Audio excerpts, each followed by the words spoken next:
Hello, you lovely Maidenites and Maidenettes. Welcome to another episode of Maidencast. Up episode 49 now, I believe. Fucking hell. Getting old, son. Yeah. That's Luke, ladies and gentlemen, my illustrious co-host. Eloquent as ever. How you been, Luke? Yes, mate. All same shit. Managed to go out last night. Went to the O2. Fucking hell. Well, I went to the Indigo. Oh yeah, little. I've been there. An evening with Michael Bisping, UFC fucking British middleweight champion, former. Did you go there? You know, Nightmare Cabin. Yeah. You're into your metal. He's the metaler, isn't he? No, he's not so much. That's Dan Hardy. Oh right, sorry. Yeah. Oh, was it? Who's the one he always wears like a bolt thrower t-shirt? Is that Dan? Was it Josh Barnett? Josh Barnett. He's fucking banging his metal, but no, he's no. Went to see Michael Bisping, did a meet and greet, and that was pretty cool. So, but yeah, so going out, it's all good. Actually had an indoor gig last week as well. Went to see the Mighty Skin Dread, fucking smashing the Roundhouse, recorded a live album. Was that your first indoor? First indoor show, yeah. I've had the festival. But so you've done a festival, right? Yeah. Yeah. Okay. Well, like I say, mate, I've been to the underworld and I didn't die. So as far as I'm concerned, it's all over. Go fuck yourself. It did make me reminded me why I don't like indoor shows. Metalers are pricks. Well, you know? Just pricks. I love you, but fuck off. Yeah. Anyway, I don't want to alienate all of our audience. So let's crack on before I have to go too far. Right. Well, you know, if you think metalers are bad, go to a gig that ain't metalers because everyone thinks they are metalers and they try to mosh. At least metalers, at least somehow. Yeah, I would burn the building down before I did that, I think. Yeah. Right. So this week we are going through. We have done all the albums now. We've done all the studio albums. We've gone for the live albums. We've gone through the B-sides. And today we are going to be doing each presenting our top 5 Iron Maiden albums. If you are new to the show and you've made it this far, this is Maidencast. Made it this far, you're fucking crazy. Yeah, we have been going through the Iron Maiden back catalogue, album by album, each episode, more or less week by week, with the odd gap here and there. Along the way, we have covered every side project, solo album, and anything Maiden connected, and we've done it all in order, and we've made it finally to the end last week with Shinjitsu.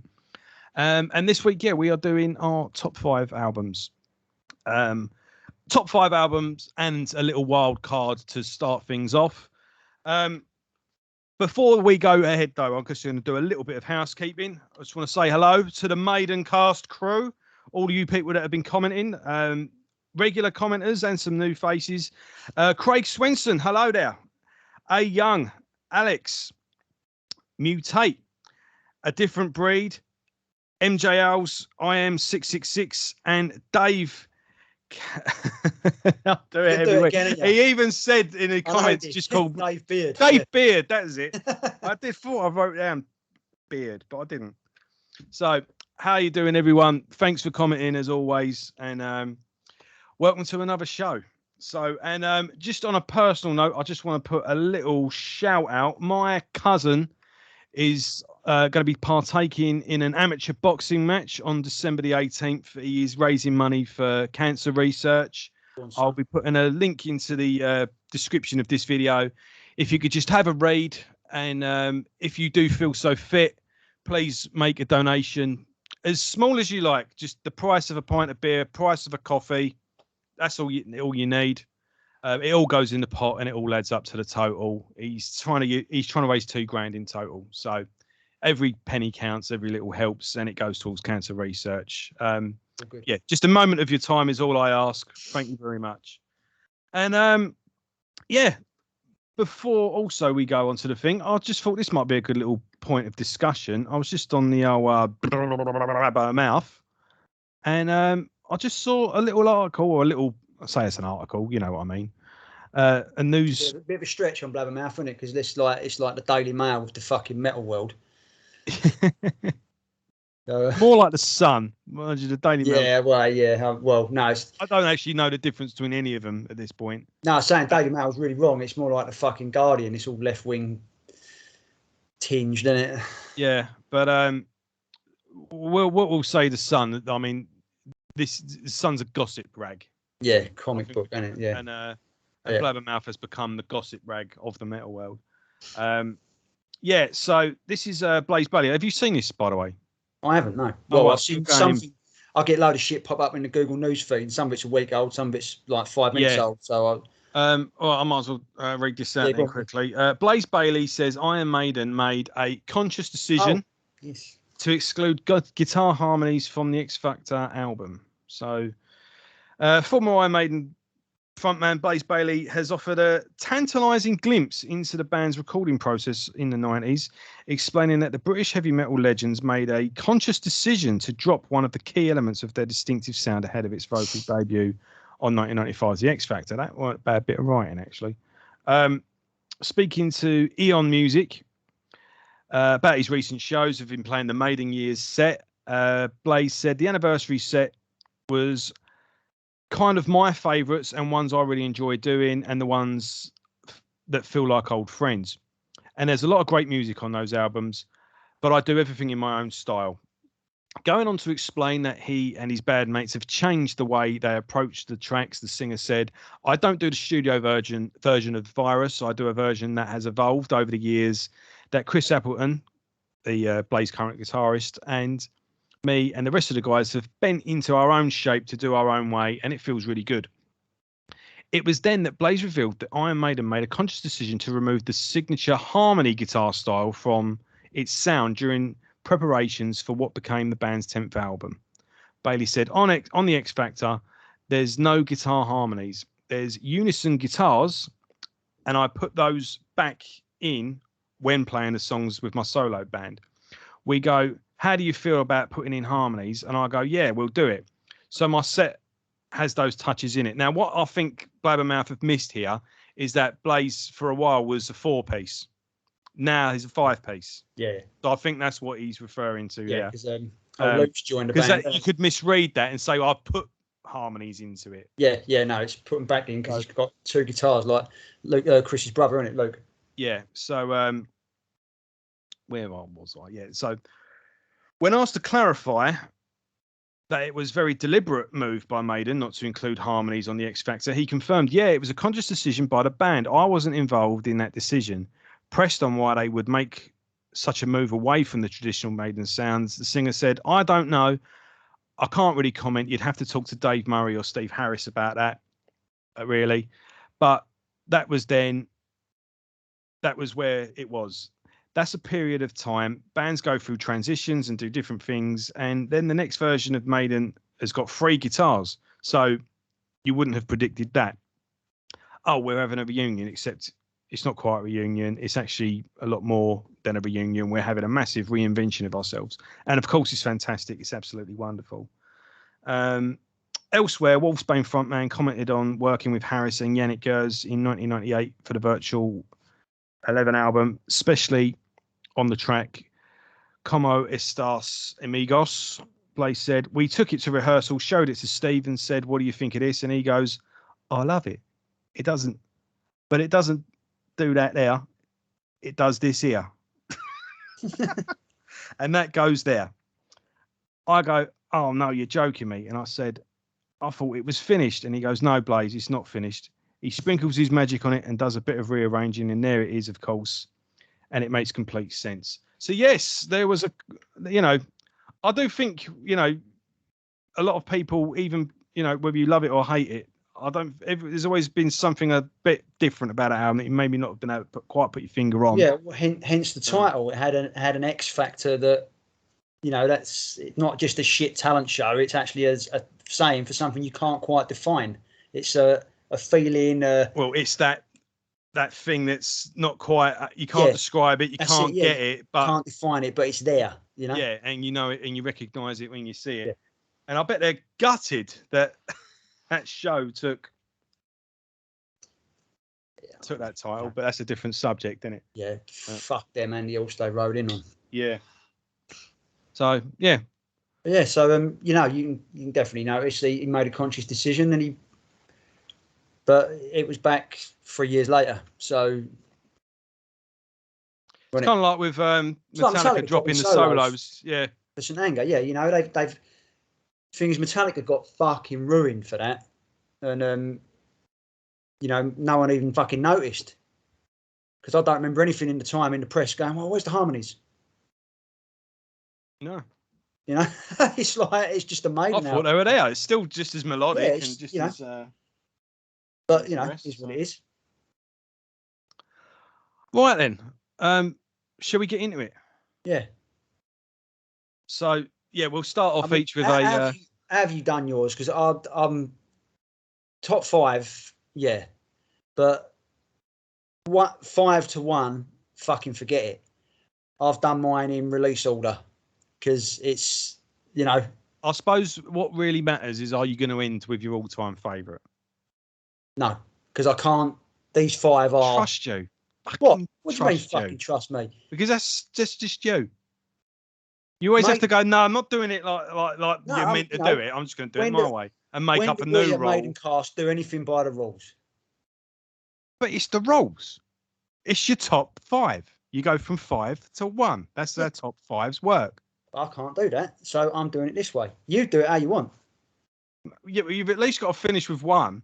Go, no, this is the ultimate. They're going in release order. No, because that's how it's getting done. I can click hang up now if you want, and you can just have a love fest over. And this is it again, isn't it? This is it. This is it. No, my way or not at all. No, I'm not stopping. You do it how you want to do it. I'll do it how I want to do it. Yeah, but you at least got to name 1. Otherwise, what's the point? You can't just go, I've got 5 favourites. No, I'm the top 5. It's the top 5 albums. From 5 to 1. Can't do it.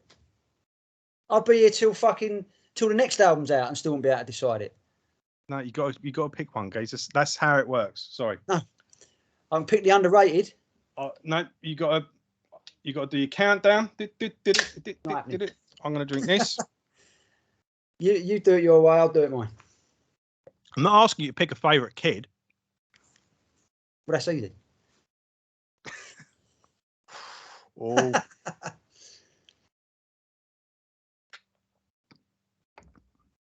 Right. Well, Luke's going to do it his way, and I'll do me. And I will do my top 5 in order. Starting with a wild card. What is your... Mind you can't argue with me. You can't do your underrated until you've done your 5, can you? Well, this is me. Honourable mention is what it was going to be. So it could be we could pick an underrated one. That's fine. So, yeah, underrated or wild card or honourable mention, doesn't matter. It's a little extra before we get into the definitive. So, what's yours? No Prayer for the Dying. You knew that was coming. Yep, okay. That album gets shit on. And mercilessly as well. It's like, they don't play fuck all from it anymore. Even the band shit on it. But it's... I look at the track list and I'm thinking, fuck me. They're all bangers. You know, all right, it had the misfortune of coming after Seventh Son. And obviously it's the start of the Yannick era, fucking hell. No, it's not so much that. It's but up to that point, they'd gone from level to level. This was their conscious decision to go, you know what, we've gone at as far as we can go with that. We want to do this. We want to go back to street level. And, you know, obviously they stripped down even their wardrobe, didn't they? It was spandex went, it was all jeans and fucking denim jackets and that. But the album is so fucking, there's a couple of fucking, couple of things. You know, as much as I love the Assassin, stripped down live show as well. I can see what your thingy was about it. You know, but like you say, stripped down live show. But no, as far as it wouldn't be at the bottom of my list either. Actually, No Prayer. It's a banging album, and it's got a couple of Dave Murray's all-time best on there. Yeah, like I say, from 1 to 15. No, are we on 15? How many albums have they done now? I've lost track. 17. obviously from 1 to 17 is one thing, but how much I love the band, I love the albums, it kind of just goes. There's not that much actual difference. Yeah. And even my least favourite band, I still love. Like we were saying last week, they're consistent, aren't they? You know, it's a constant. You know, there might be a bit of a thingy, but they're all top level shit. You know, and it's crazy. But no, for me, it's No Prayer, without a doubt. Yeah, fine by that. And mine is Dance of Death. I think I got a new love for this album whilst doing this series, and I think it's an album that many overlook. I don't think its album cover does it a lot of favours, but it's a very versatile album, and there's many a deep cut and many a forgotten track on there. You know, from Rainmaker to No More Lies.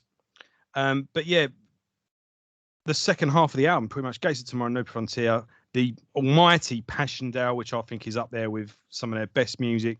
And yeah, Facing the Sand and Age of Innocence, two excellent songs that are... Oh, Facing the Sand is a fucking monster, isn't it? And yeah, a lot of people seem to have forgotten this one. So I would say go back and reassess.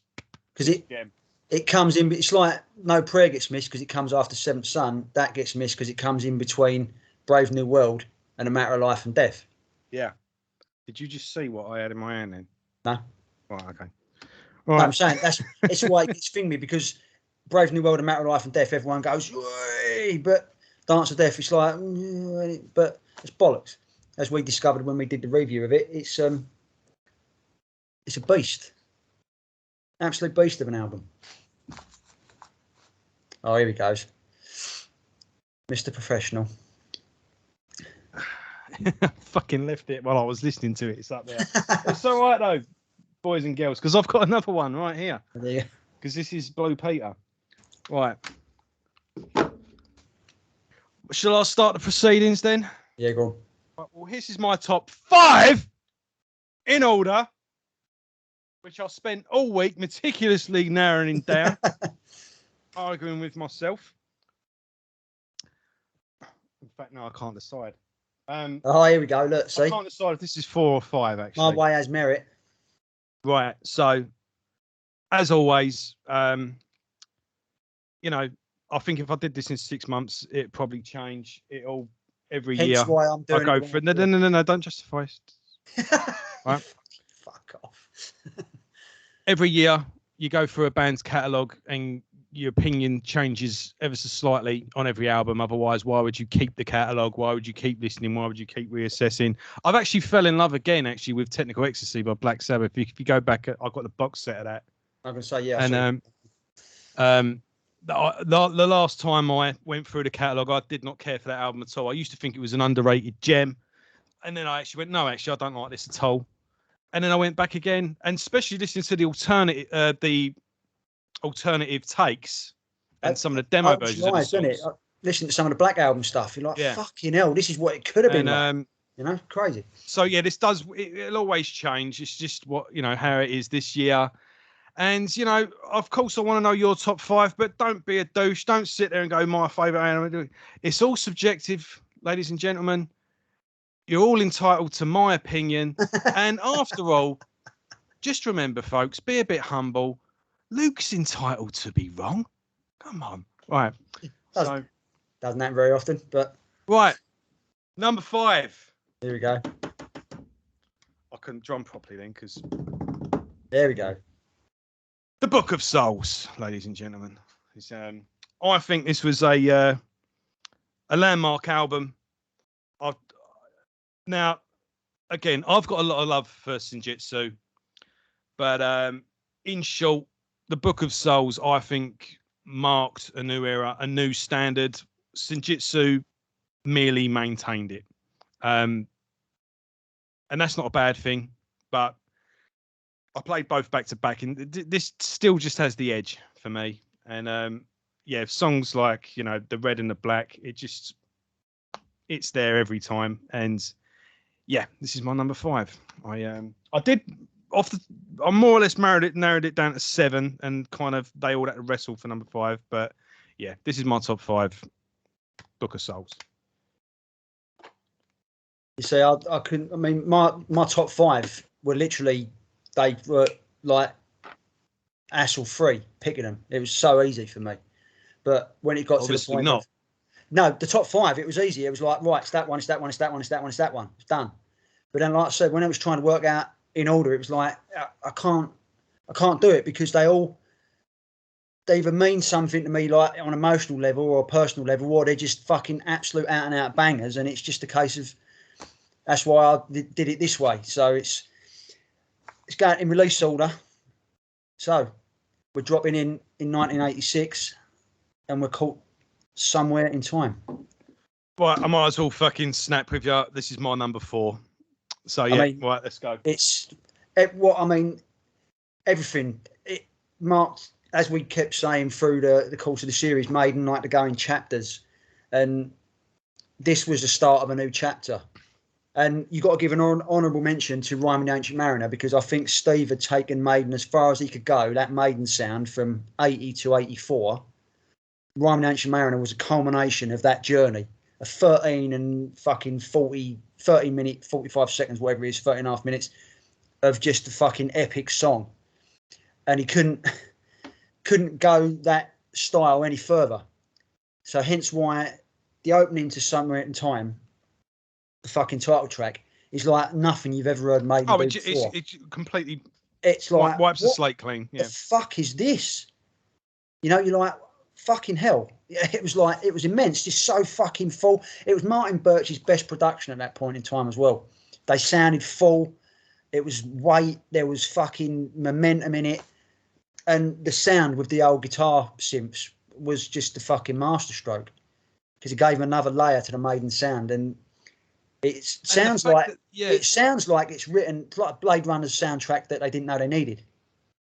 Yeah, you know, it's very futuristic sound. It's fucking brilliant, especially with the artwork. It just complements it perfectly. And as much as they used keyboards again on the next album, they were used in a different way. It was never used in a different way. It was never.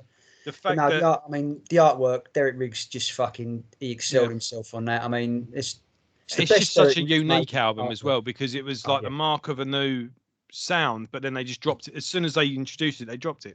Yeah. It's never. It's a unique album in Maiden's canon, and it's fuck's sake. I mean, you know, the songs that we're lucky to have Wasted Years brought back into the set list recently, but it's criminally ignored by the band. I mean, Heaven Can Wait got a blast out in the Blaze years, but it hasn't been played since, to my knowledge anyway. It was played fairly regularly up until Blaze, yeah. But you know, you got that. You got fucking the title. I mean, the title track is just the fucking 7.5 minutes. It's just it's a monstrosity. It's a masterpiece. You know, it's even the worst track on it, in my opinion, which is The Loneliness of the Long Distance Runner. Is still, most bands have cut their left ball off to write a song. But even then, I mean, I don't even. Yeah, even though it's the weakest track, it's still fucking awesome. Yeah, that's what I mean. You know, that's how fucking high level it is. And then that riff, you know, and then when that solo kicks in, it's not a solo, is it? But that main. I know what you mean. It's a monster, and ending with, you know, obviously I'm bypassing Stranger in a Strange Land. You know, fuck's sake, Sea of Madness, fucking Deja Vu, but you're ending up with the fucking song that if you said, what song do you want Maiden to play live? Pretty much 99.9% of people are going to go Alexander the Great, because it is epic in a way that Rhyme of the Ancient Mariner could never be. It's unreal. I mean, the rumours are that they bottled the fucking instrumental section. I don't know how true that is. It's probably bollocks, but they won't play it live because of that. The dueling solos that keep going backwards and forwards. Apparently, it's too difficult to repeat. I don't fucking know. I mean, they've got 3. Well, I said it in the review at the time. I just said I don't get why this is put up on such pedestal.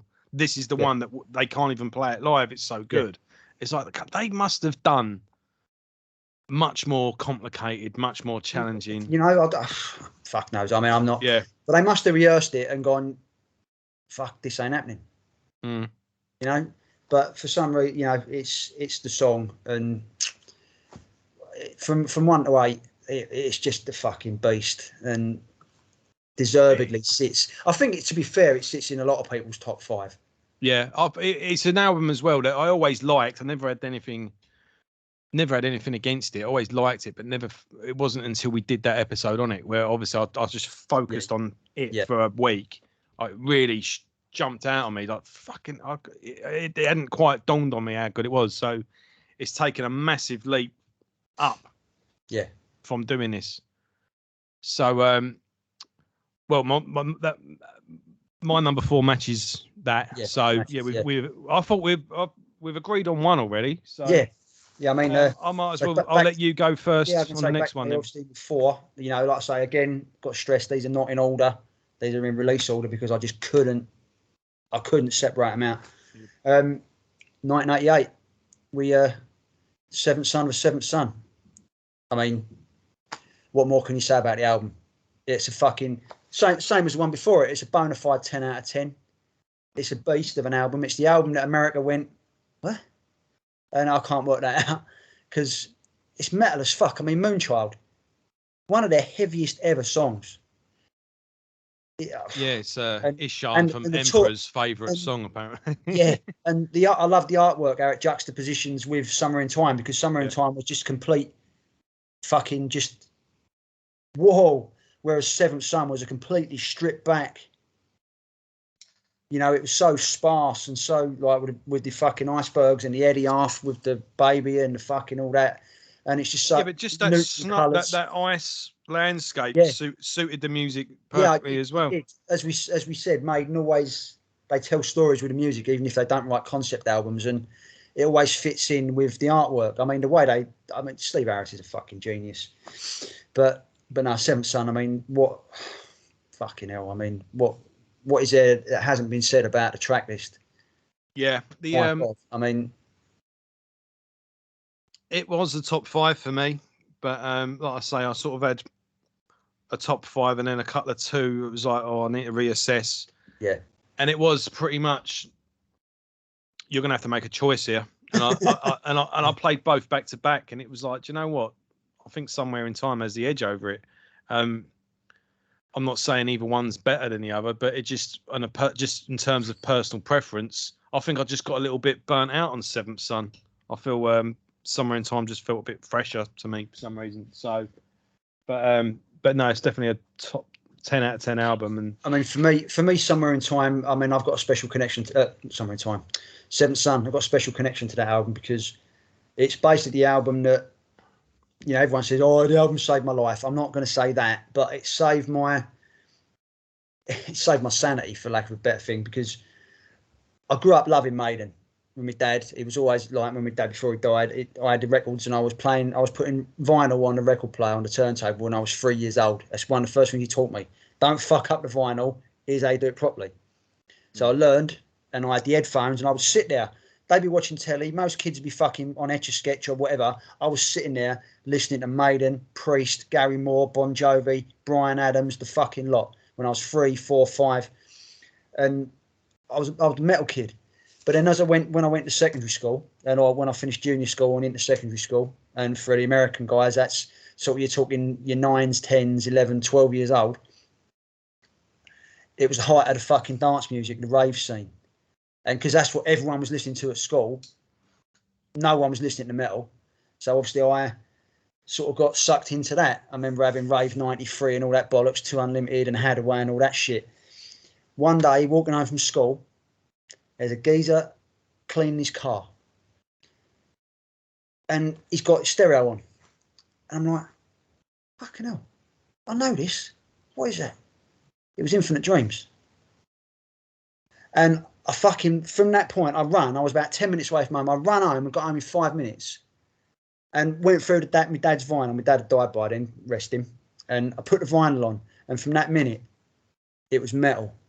All the fucking way. And it's been that way since what was I? I must have been 13 then. And I'm 42 now. And I've never looked back.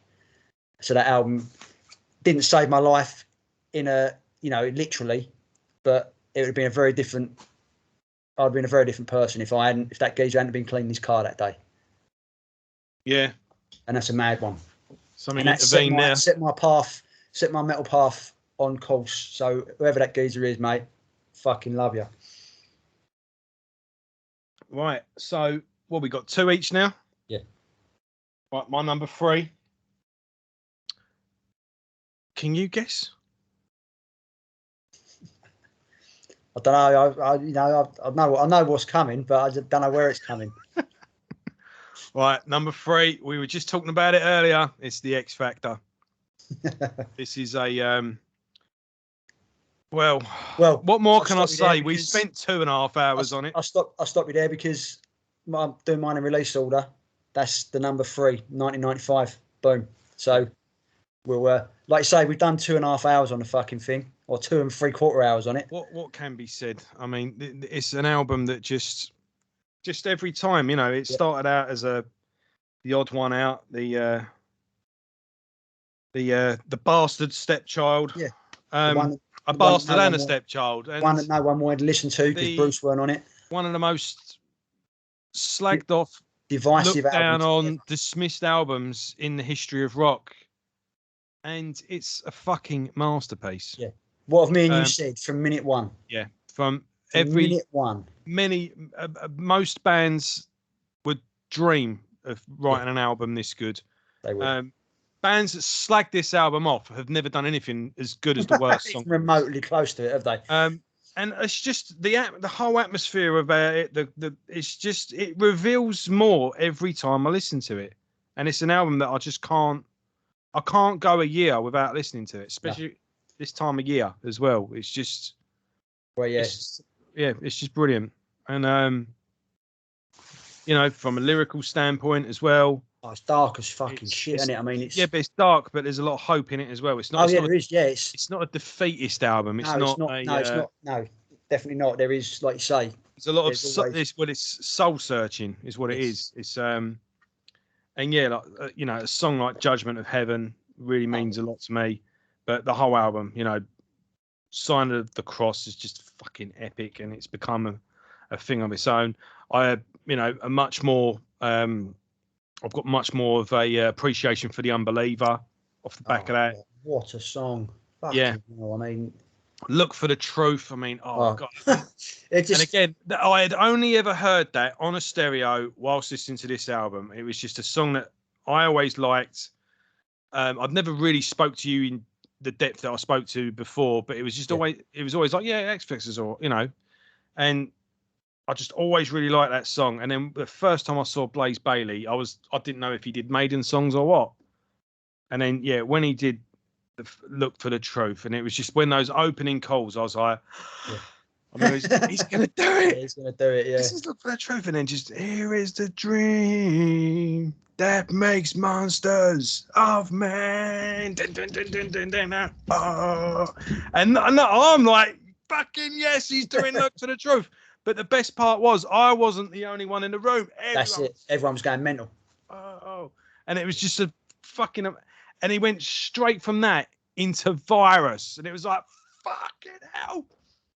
Like, I've never thought I'd ever see this song being done live. And again, the crowd was going mental. And it was just like, I'm not mental. I'm not. Yeah. That's it, isn't it? I can't be that fucking sad. Look, this whole room is... Yeah. Like you get them articles, don't you, every so often, where it's like, perhaps the X Factor wasn't as bad as we all thought it was, and it's like, oh, fuck off. From the day, the amount of you shit, enjoy that humble pie arsehole. Yeah, From minute one, when I was lucky enough to hear that on the fan club convention, and I loved it. I fell in love instantly. And like I say, I listened to it every day for a year. It used to wake me up in the morning. I woke up to the sound of Gregorian chanting, and from track 1 to track 11, I mean, Sign of the Cross and The Unbeliever as bookends to an album, they'd take on anyone. For an opening and a closing track, will take on anyone's song from any fucking album ever written. And they're just absolute monsters. It's not that as well. It's Steve Harris. No, go on, sorry. Sorry, I was going to say, this is... Steve Harris, he just tears up the rule book. He'll get a bee in his bonnet and he'll be like, you know what, I ain't doing it like that no more, I'm doing it like this. And he'll fucking churn out the best album that they've ever fucking done. Time after time after time. Writing stuff, you know, Sign of the Cross is written about the film In the Name of a Rose. You know, and he makes this fucking 11-minute beast out of it. That is one of the most epic tracks that he's ever written. The Unbeliever obviously is him questioning, you know, obviously went through a shit time in that period, and it's just, oh fucking hell. And then stuff like Blood on the World's Hands, which are just so underrated. The Aftermath, I mean, fuck, Fortunes of War. I mean, Edge of Darkness, fucking, I'll go on all night about it. Like I say, and we did once. We did, yeah. The episode we nearly lost. Do you remember that? I don't want to remember that. But, yeah. 2 3/4 hours, and Joe pressed the wrong button. Yeah, and it was like, oh god. In fact, that is it still the longest? It was the longest up until that point, wasn't it? It still is, because Infinite Entanglement was 15 minutes shorter. Bloody, well, mind you, we did do Infinite Entanglement. We did the whole trilogy, didn't we? So even a trilogy couldn't come. But we covered 3 albums and 15 minutes. But I think the X Factor. That was the whole reason you wanted to do this entire series. We had that was pretty much it. Yeah, we wanted to get that.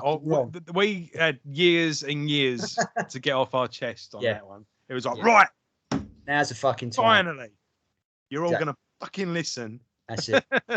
But you know, to be fair, there's still some people who are like, no, can't get on with it, and like, fair play to you. If you've given it a chance and you still don't like it, fine. You know, that's great. But the people who like that fucking prick I saw on Reddit. You know, one day I will listen to the Blaze Bayley albums, but today is not that day. Fuck off. You're a tosser. You know, it's not that as well. I mean, the amount of people as well, and I've got nothing. I like both these bands. Well, My Dying Bride. Yeah. And it's not I don't like My Dying Bride. I've just never really. Oh no, but I just need someone to go right. Like maybe itch, something like this, like I do with the Let's Talk About videos. I always conclude with, right, if you're new to the band, start here. Yeah. After that, get these two. If you like them, right, then get the lot. If you're just a casual, stick with these ones. Yeah. You know, like that. I just need someone to go, right, start with that. If you like that, check out them. Like this is the golden period. This is the underrated one.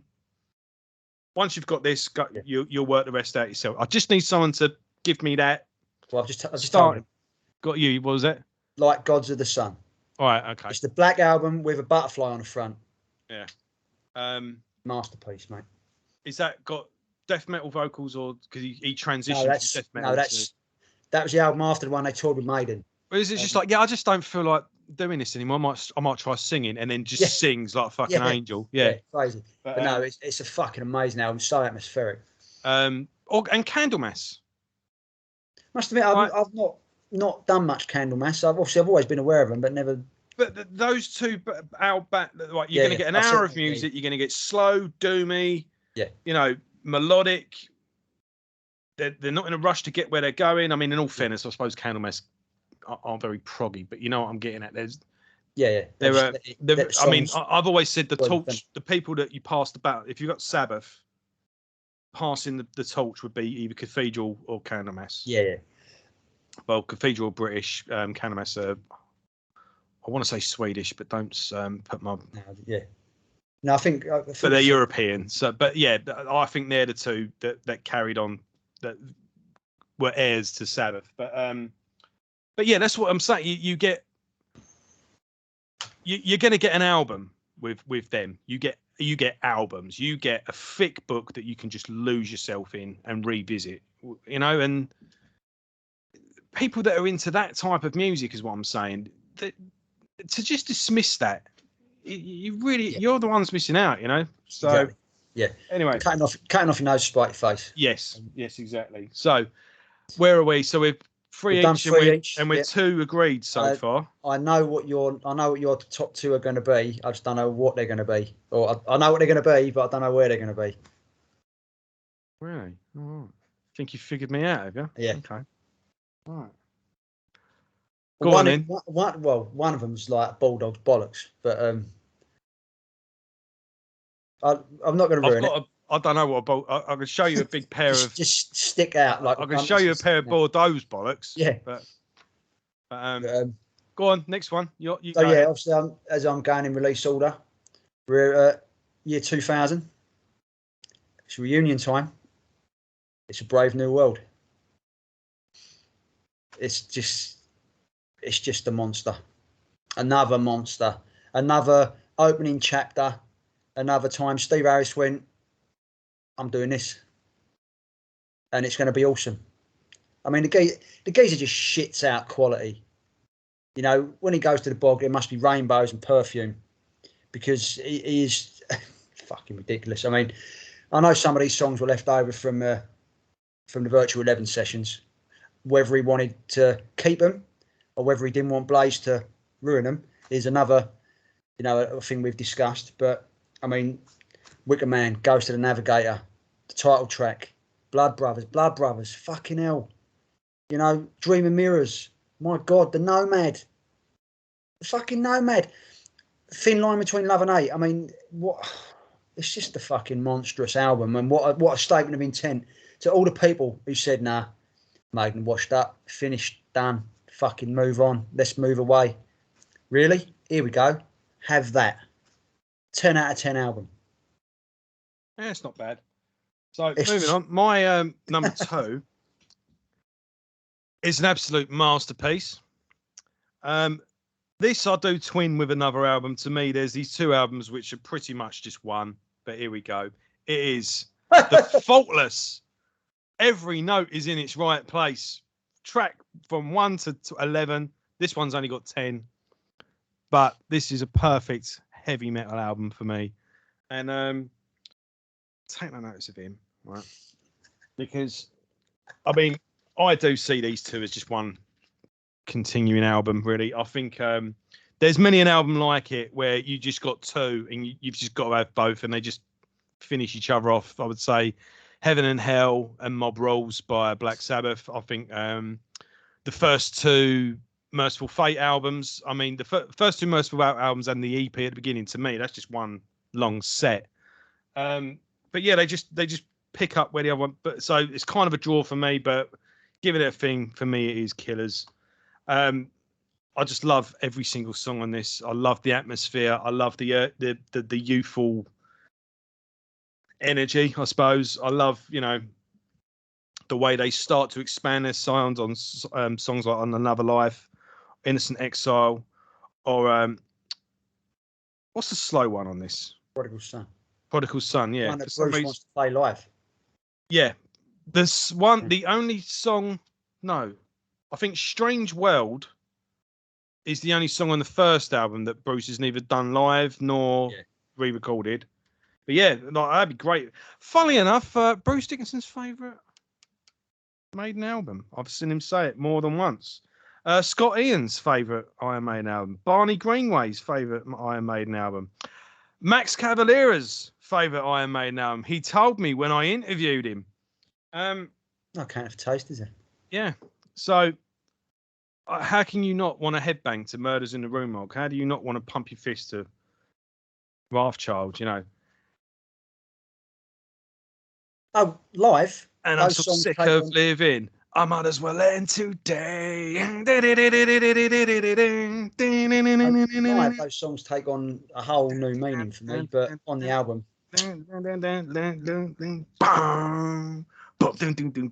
It's got a fucking bass solo in it, for fuck's sake. It's awesome. It fucking killers rolls. Yeah, that's my number 2. Rules what? Rules heavy metal. Rules the average album mile. No, mate. That's no prayer for the dying. Right. So, I'll tell you what my least favourite, and it is right at the bottom. Like it goes to the bottom of the pile. It's not No Prayer for the Dying. For some reason, you think I hate that album, but I don't hate it. I just no, you just weren't overly enamoured. I know overly enamoured, but the stuff I do like on it, I really like. No, I was thinking at the bottom of the pile would probably be Final Frontier. I'm easy to say that. Now, a lot of people say would go Virtual 11. Yeah, but no. Again, Virtual 11's redeeming features more than make up for it. The hidden gems on that, you know. But that's how crazy Maiden's Final Frontier for me. I'm moved, you know. Yeah, I mean it's crazy, isn't it? It's like you can put that at the bottom, whereas I'll put Killers and Peace of Mind at the bottom. You know, it's mental. I know what you mean with Peace of Mind. It's like but the thing is, the 4 strong songs you're burnt out on, and then the other ones are just like you know, and also as I said in the episode, everyone lauds the Martin Birch production, but his production on that album is fucking shit. It's Peace of Mind as well. To me, is Black Sabbath Paranoid, because Paranoid. Right, you got War Pigs, Paranoid, Yeah, Panic great, Caravan, great Iron songs, Man. yeah. And it's just, but it's just like this is a fucking great album. But if I never hear Iron Man again, that's it won't matter. I don't need exactly. You can fairies wear boots. Even it's all good, but it's just like, oh God, do I really need to listen to this again? Yeah. And it's the one I listen to the least now because I don't even need to hear it. Yeah, no, that's it. It's ingrained, isn't it? Paranoid's in fucking Angry Birds now. So that's it. Peace of Mind, I think, is Iron Maiden's Paranoid. It's the luxury of being sick of it. I get that, but so the thing is, it's not even that for me. It's just it's the production of it. I mean, we're talking about fucking Peace of Mind, or it's not, but it just sounds terrible. The Trooper live, Revelations live, Still Life live, Dive Your Boots on live. They're immense. Where he was there live, immense, but the production quality just kills it for me. I just can't. And the thing with Killers, I just never got it because it sounds better than the first album, but the songs are just half as good. The first album was a set they played forever and a day. I fucking love it. Yeah, I don't know. Don't know what it is, Luke. Yeah, I know. I it's bizarre, love it. I just can't. I've yet to do it before I die. I want to form a band and just do the Arno era Maiden. I'd do a set, and then on a special night I'd do both albums in full, and then if on a really special night I'd do the whole songbook. I'd start with Burning Ambition and work my way through to, I don't know, Women in Uniform, or probably finish with I Got the Fire. Yeah.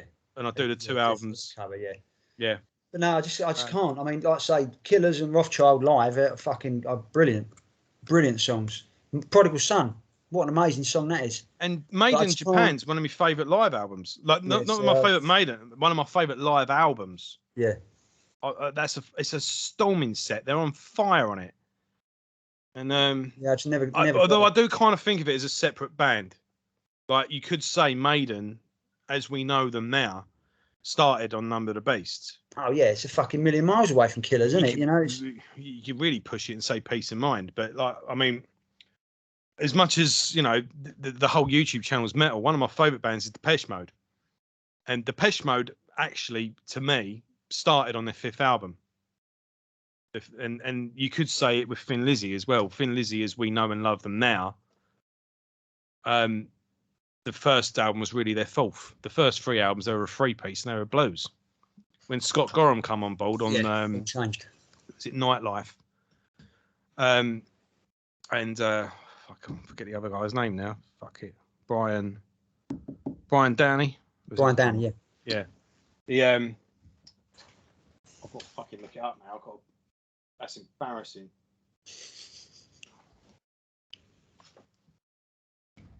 Brian Robertson.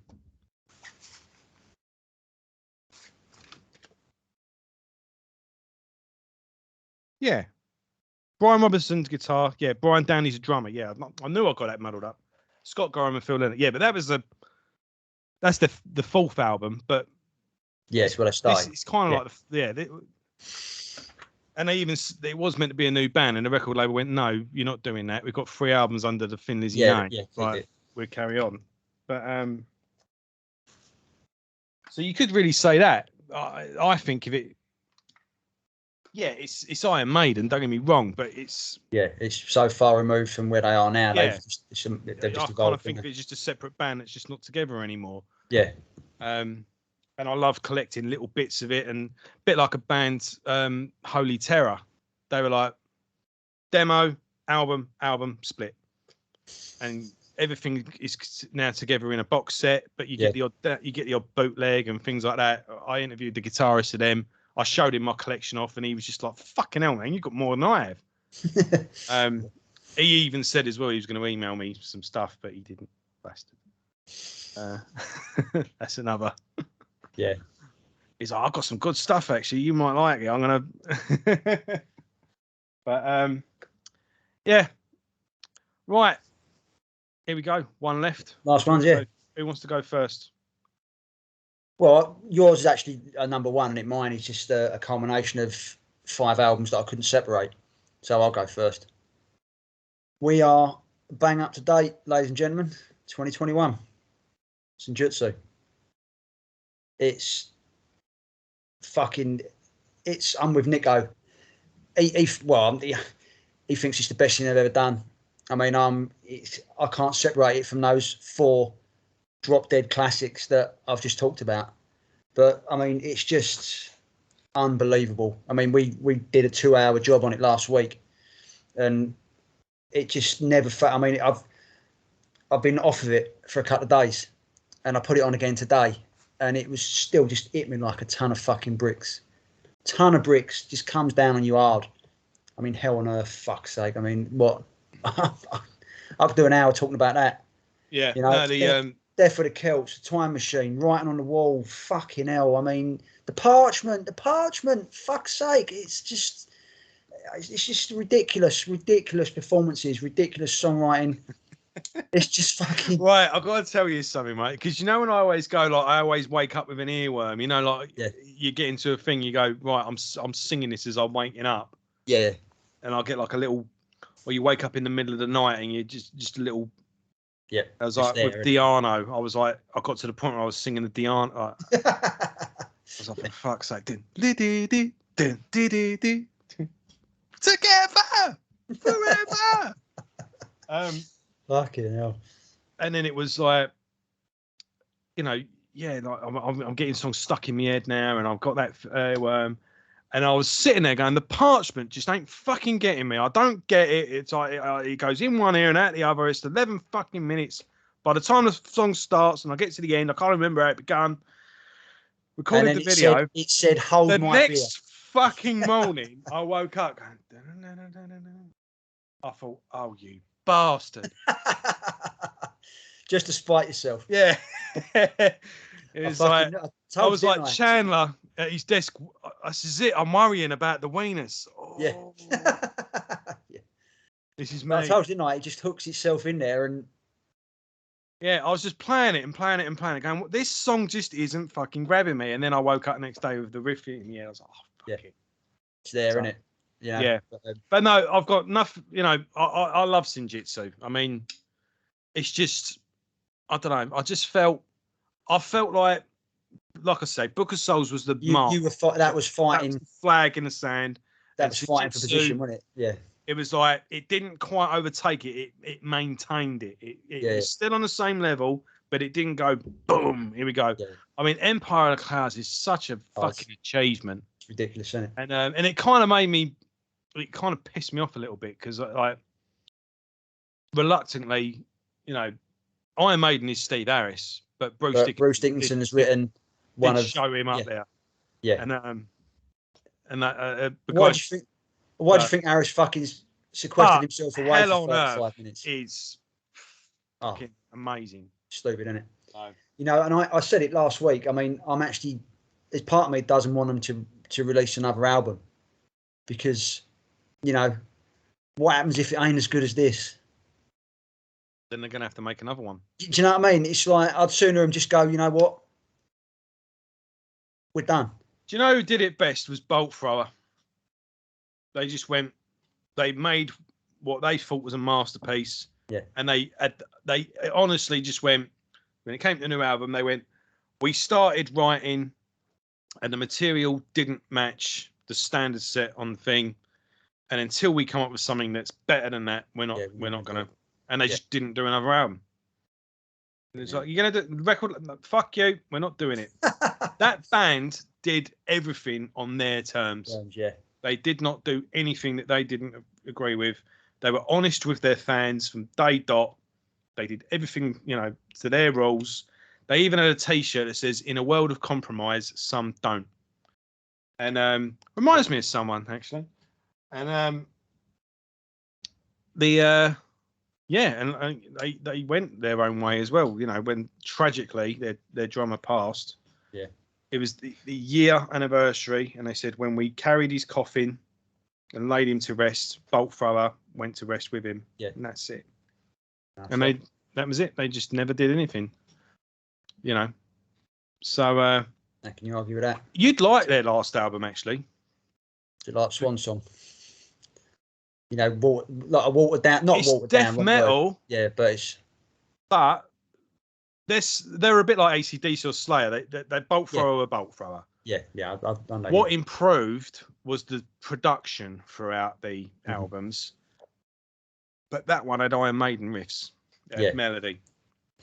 It was still pummeling, and the one thing with bolt thrower is that they were just they're so fucking tight. That when it's the riffing and the drums just lock in. It's like they all just turn around and just look at it, you know.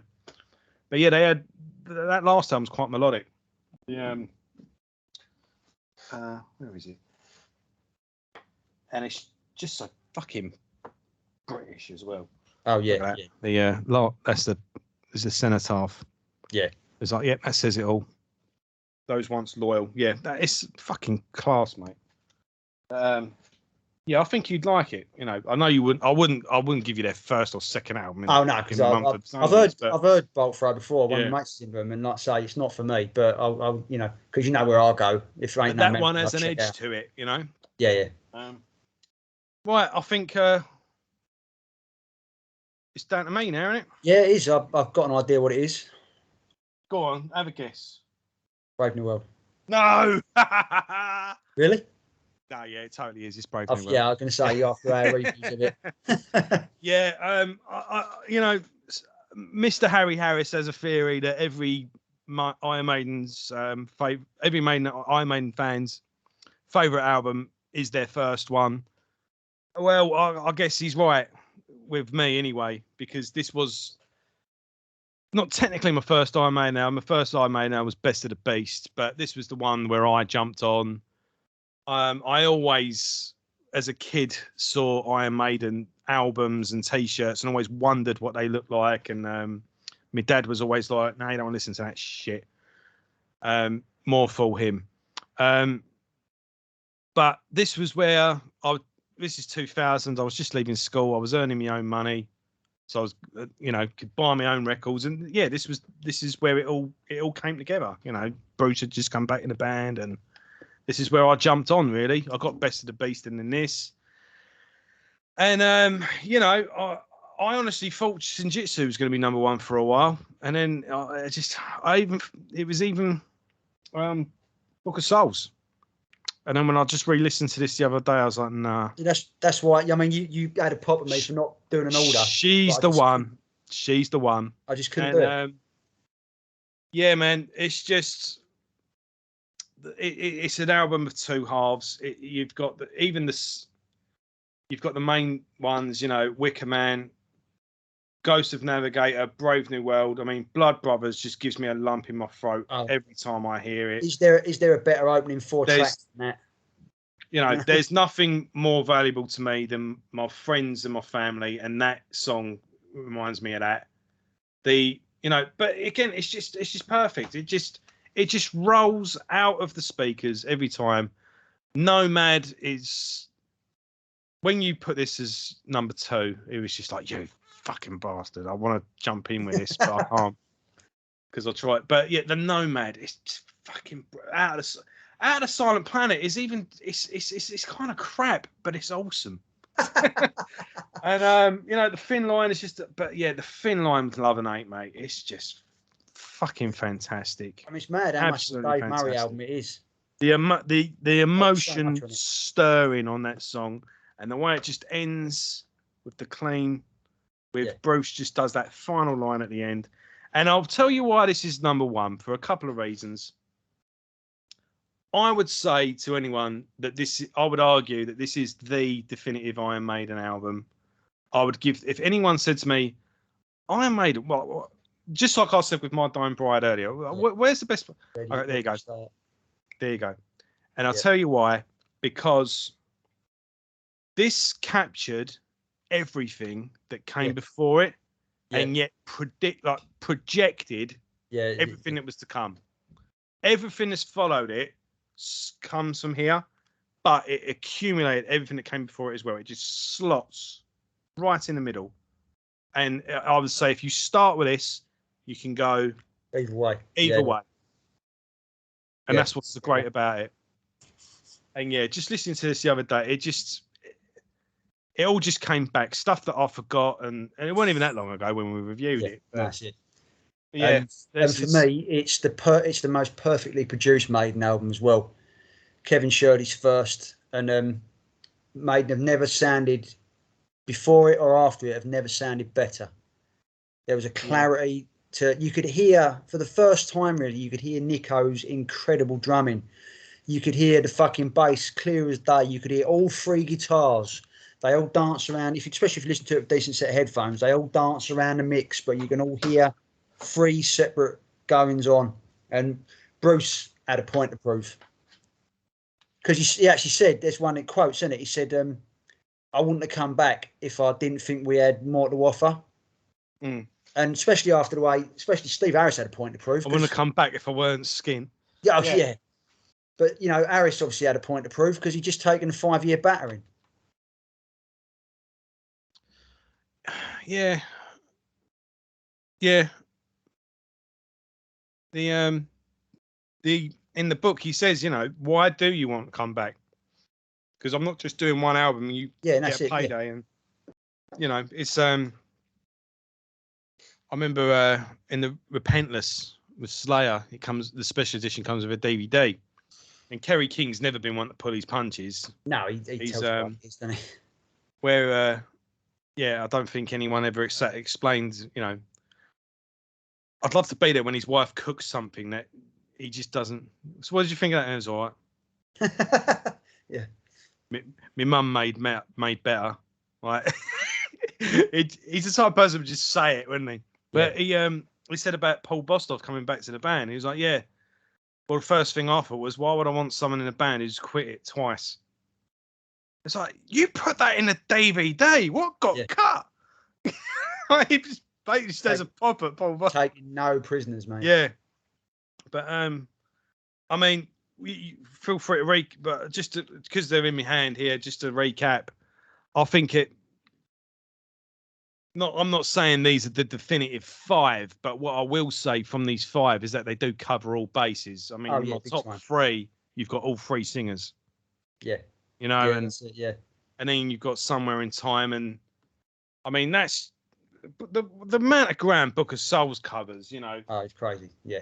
So. But now I think between us, there's going to be a load of people fucking, arguing for Peace of Mind and Power Slave. And as I said before, if you chop them albums in half, stick them together, you've got one great album.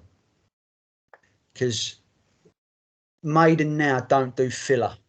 In the 80s, they did filler like a motherfucker.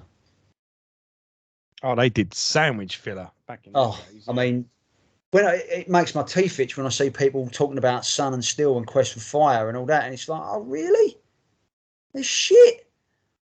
Let's not fuck about. Quest for Fire is probably the worst song ever written by any band. What's that? Steel. In a time when dinosaurs walked the earth. Oh, stop. Oh, that one.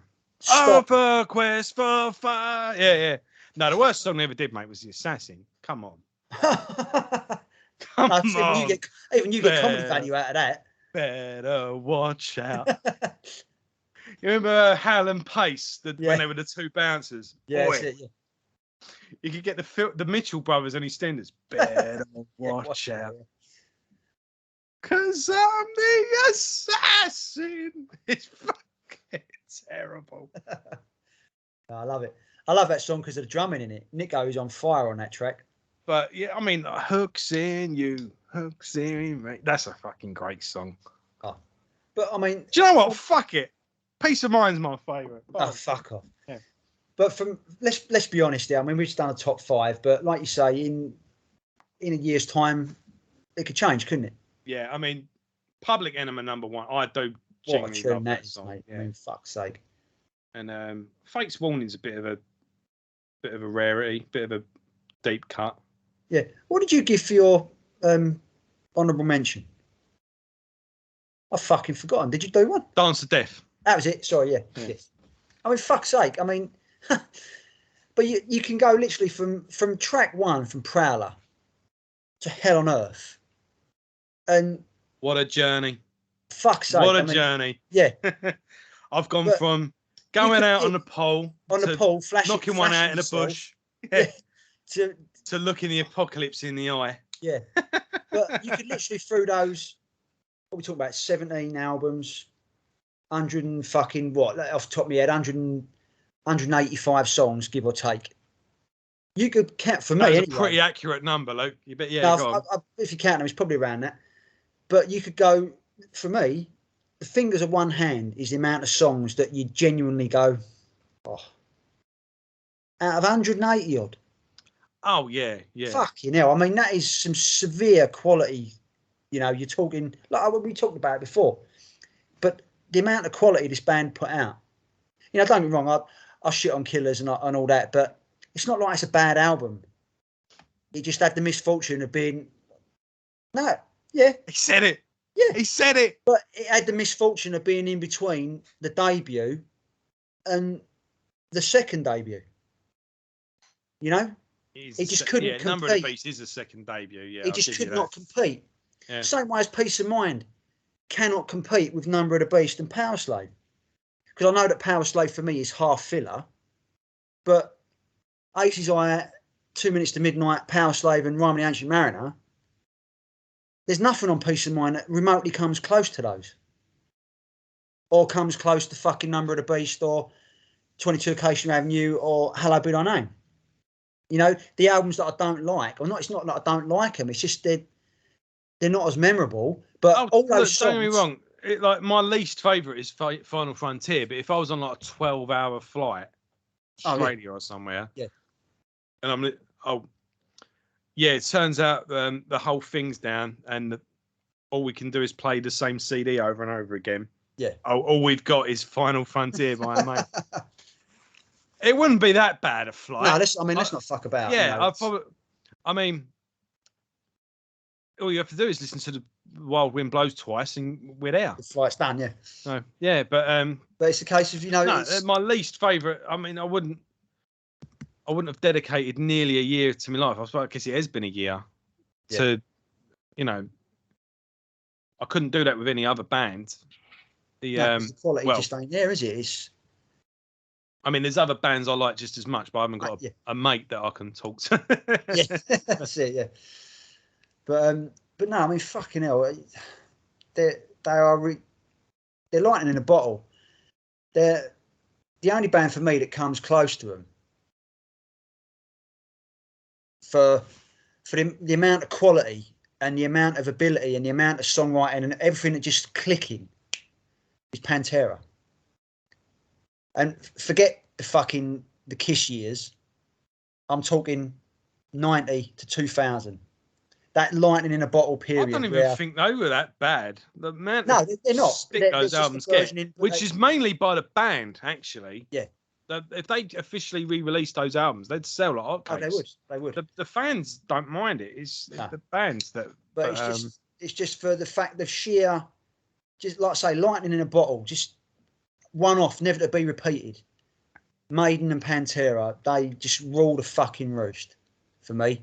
Well, totally different bands, don't get me wrong, I'm not comparing the two, but they will forever be in my top 5 bands of all time because of what they brought to the table and what they would still be bringing to the table if the Abbott brothers, fucking rest in power, boys, you are missed, because they would have got back together and they would have produced an album of such quality that it would have laid waste to all before it.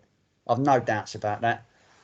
But for sheer quality and sheer ability and just fucking capturing, I don't know how they fucking managed to do it, but Maiden and Pantera are untouchable. And obviously Maiden are still churning it out. I mean, Senjutsu, fuck's sake, that's a 10 out of 10. How many bands on this 17th album producing 10 out of 10 album? Oh, yeah. I mean, it's unheard of, isn't it?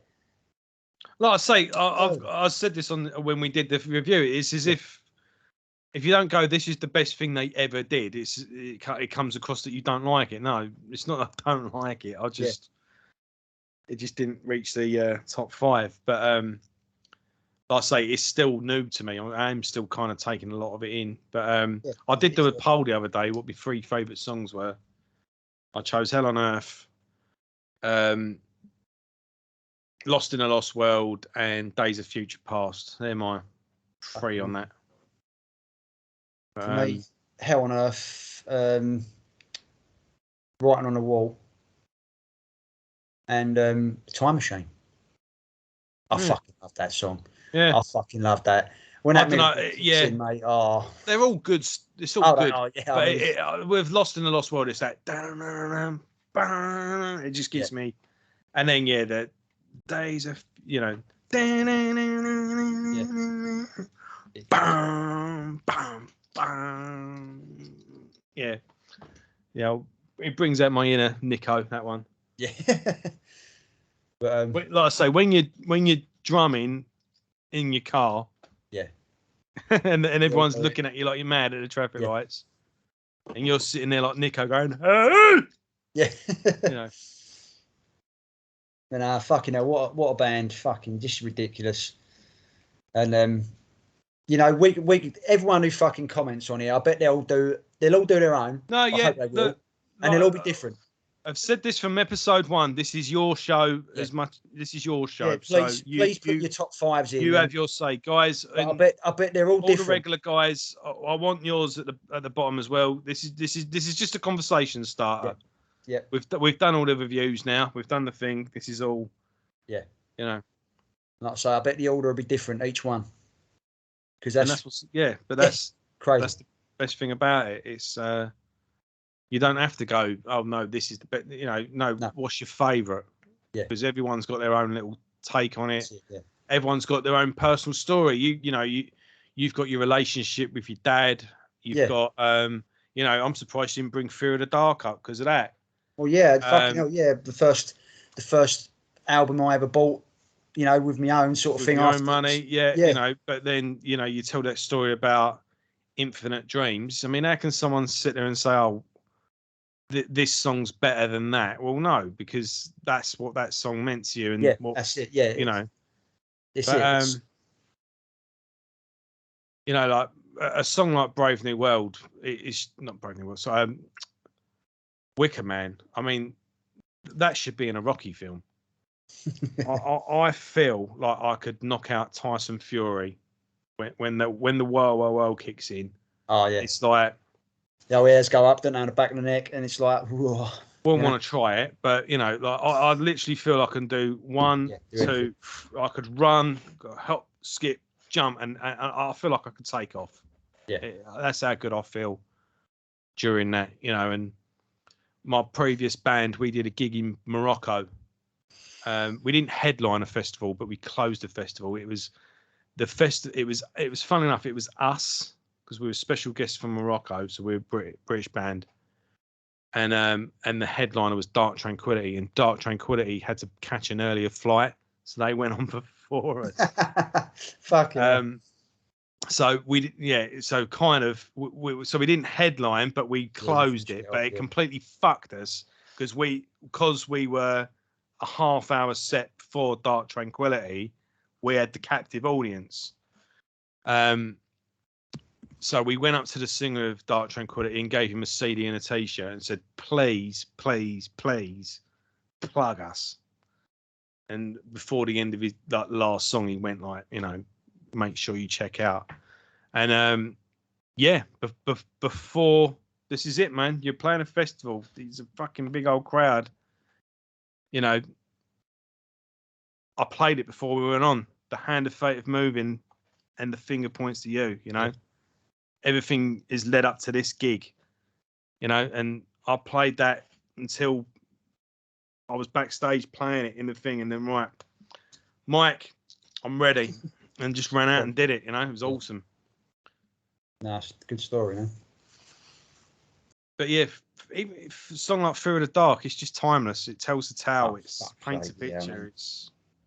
Fear of the Dark it's brilliant on record, but then live, it just fucking just a whole new fucking kettle of fish, isn't it? It's just... it takes on a new, totally new life. I mean, Yeah. What's the thing? If Maiden, like, fucking, if you did me Killers, but the live songs, I'd listen to it all fucking day. Peace of mind. I'd listen to it all day. Because they take this production and whatever I don't like about it, you know, but they take on a whole new life live. Even Prodigal Son, like, just that opening, and then you like strumming it. Yeah. Oh, I think it's a magical song. Love it. I think Paul Di'Anno's vocals on it are brilliant. I mean, yeah, but then it's, I mean, even fucking Twilight Zone. I mean, I always thought of that as an album track. No, that's one of the better songs, and it's not even on it. Can you see me? Yeah. Ah! You know, it does that King Diamond scream. Yeah. Fucking yeah, no, it's awesome. fucking, it's crazy because it's you know, but yeah, you know, like I say, the fingers of one hand. There's a songs where you literally go, well, out of 100. Oh, it is on one hand as well, isn't it? Stupid. Yeah. Fucking stupid. I mean, like I say, they've sold their souls to the devil. Don't sell them short like that. No, it's bollocks. But it's just how the fuck, you know. They haven't sold. You know, they haven't sold the soul to the devil because none of them died. Yeah. They didn't. They never went fully shit. They never went full. Here we go. No, that's it. You know, and like I say, you know, they're a guy that did started a plumbing firm in the 80s and just did all right. You know, they're like I say, you and me would see Steve Harris walking down the road and they'd probably have to pull us off him. We're getting restraining orders put out. But someone who doesn't know Steve Harris is or doesn't know Yannick Gers is, they wouldn't even bat an eyelid. They'd walk straight past him. In fact, Gavin knows someone that met one of them. This is what fucking unfair the world is. This guy met one of the guitarists at a wedding, and he just got talking to him. He went, "What do you do then, mate?" "Oh, I'm a guitarist in a band." "What band?" "Iron Maiden." "Oh, I've heard of them. My mate likes them." Like, he just recognised the name Iron Maiden. Yeah. And that was it. And he just went to him, "Oh, you like Iron Maiden, didn't you?" He went, "Yeah." He went, "I was at a wedding the other day and I was talking to the guitarist in them." And he went, "Which one?" He went, "Don't know, but he had long hair." And he was like, yeah. "They've all got fucking long hair." You know, he went, "What was his name?" Went, "Honestly, mate, can't remember his name." Nice bloke, though. It's like, you cunt. Well, it's like my missus, before we got married, she used to work. Yeah, served him in a... She used to work at fucking Lakeside in a shop called Silver Screen, which sold DVDs. It was like a rival to HMV. Yeah. And Steve Harris just walks in because it's Lakeside isn't far from Harlow. I was there that day. She just went, "You'll never guess who was just there a minute ago." I was like, "Fuck off."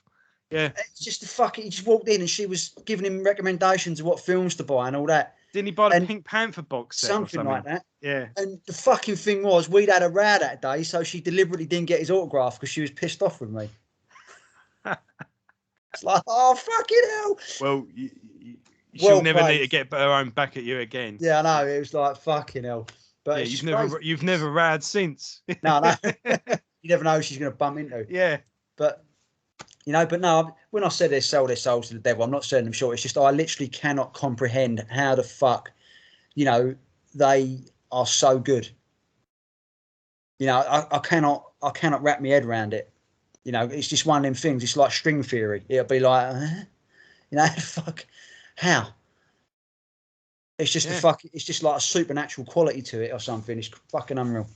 Yeah, I think this back catalogue's going to get studied 100 years from now. Honestly, I think that is, and it's going to go beyond heavy metal. It's like we're talking about. It's poetry, isn't it? It's just, it's poetry to music. It's just crazy. Rush is, I mean, a complete thing, but I think Rush from 75 to 85, in terms of evolution, like from album to album, I think that they're up there with the Beatles. You know, a lot of people wouldn't say that, but I'm like, no, in terms of musical quality, and in terms of evolution, it's up there. You know, which like you say, Maiden. I mean, like we said earlier, Prowler to Hell on Earth. Yeah, that is an evolution and a fucking half, isn't it? I mean, what other metal band? Prowler to Hallowed Be Thy Name is enough. Yeah, really. But yeah, what other metal band can you name that's gone? you know, but kept the quality level. Mm.